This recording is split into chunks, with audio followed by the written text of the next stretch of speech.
ദേവവ്യാപാശ്രയ ചികിത്സയെ ആധാരമാക്കി professor doctor P K. Dharmapalan തയ്യാറാക്കിയ ആരോഗ്യ കലണ്ടർ പ്രകാശനം ചെയ്തു. ഉത്തരായനത്തെയും ദക്ഷിണായനത്തെയും അടിസ്ഥാനമാക്കി തയ്യാറാക്കിയ കലണ്ടർ പല രഹസ്യ അറിവുകളും പൊതുജനങ്ങൾക്ക് നൽകുന്നു. തൃശൂർ തെക്കേമഠത്തിൽ നടന്ന ചടങ്ങിൽ ജൂന അഖാഡ മഹാമണ്ഡലേശ്വർ സ്വാമി ആനന്ദവനം ഭാരതി മഹാരാജ് കലണ്ടറിന്റെ പ്രകാശനം നിർവഹിച്ചു. കാലാവസ്ഥയുടെ ആധിക്യമനുസരിച്ച് ശരീരധർമ്മത്തെ നിർവഹിക്കുന്ന വാത പിത്ത കഫങ്ങൾക്കുണ്ടാവുന്ന ക്ഷയ പ്രകോപ പ്രസമങ്ങൾ ഈ കലണ്ടറിൽ ശാസ്ത്രീയമായി ഉൾപ്പെടുത്തിയിട്ടുണ്ട്. കാലാവസ്ഥയുടെ വ്യതിയാനങ്ങൾക്കനുസരിച്ച് വർഷത്തിൽ 3 പ്രാവശ്യം അനുഷ്ഠിക്കേണ്ടതായ ശുദ്ധിക്രിയകൾ അഥവാ ശോധന ചികിത്സ ഈ കലണ്ടറിൽ രേഖപ്പെടുത്തിയിരിക്കുന്നു. 27 നക്ഷത്രങ്ങളുടെയും അടിസ്ഥാനത്തിൽ കൂറിനെ ആധാരമാക്കി ഈ കലണ്ടർ ശാസ്ത്രീയമായി വിഭാവനം ചെയ്തിരിക്കുന്നതാണ്. ആരോഗ്യപരമായ അറിവുകൾ ചന്ദ്രനെ ആധാരമാക്കിയാണ് പ്രവചിക്കുക. അതുകൊണ്ട് കൂറിന്റെ അടിസ്ഥാനത്തിലാണ് ഈ ആയുർവേദ ഋതു ഹെൽത്ത് കലണ്ടർ വിലയിരുത്തുക.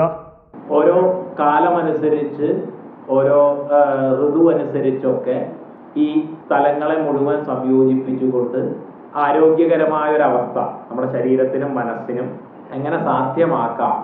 നമ്മൾ ചികിത്സിക്കുന്നതിനും നല്ലതാണ് പ്രതിരോധം എന്ന് പറയുന്നത് പോലെ അത്തരത്തിലുള്ള ഒരു മുന്നൊരുക്കത്തിന് തയ്യാറെടുപ്പിന് നമുക്കൊരു മാർഗനിർദ്ദേശം നൽകുന്നതിന് വേണ്ടിയിട്ടാണ് ഏറ്റവും ലളിതമായിട്ടുള്ള രൂപത്തിൽ ഇതിനെല്ലാം സംഗ്രഹിച്ചുകൊണ്ട് ഡോക്ടർ കലണ്ടർ ആയി അത് തയ്യാറാക്കിയിരിക്കുന്നു.